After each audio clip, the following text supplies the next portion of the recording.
When it comes to letter grades at area high schools, it's not always as simple as ABC.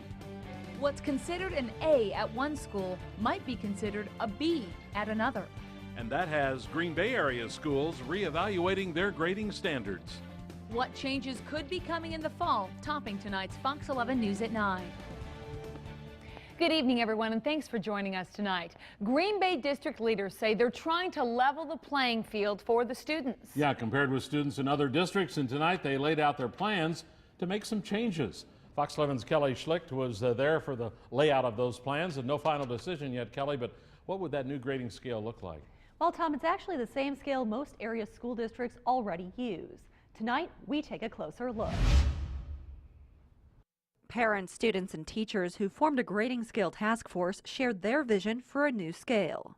What struck me as odd was that we were misaligned with other districts and the UW system. Here's the current Green Bay grading scale. 93 and above is an A. There are no pluses or minuses. And here's the proposed grading scale. It's the same used by other districts like Howard Suamico, De Pere, and Appleton. It allows for a 90 to 92 to be an A-. Here's how the difference makes an impact. Meet Johnny. He attends school in Green Bay. This is Susie. She attends school in Appleton. Both Johnny and Susie take geometry. Both score a 92%. But with the grading scale, Johnny receives a B, while Susie receives an A-.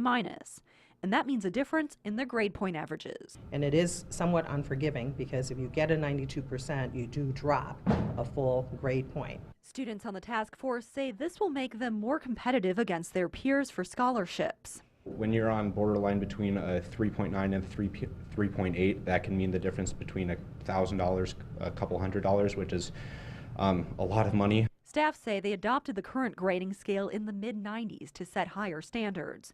But teachers say just because the A range has been expanded a few points doesn't mean high grades will come any easier. Rigor is really not determined by the grading scale, it's determined by the teacher themselves. The school board could take this issue up at its meeting next Monday. If approved, the new grading scale would take effect in the fall. The changes would not be applied to grades from previous years.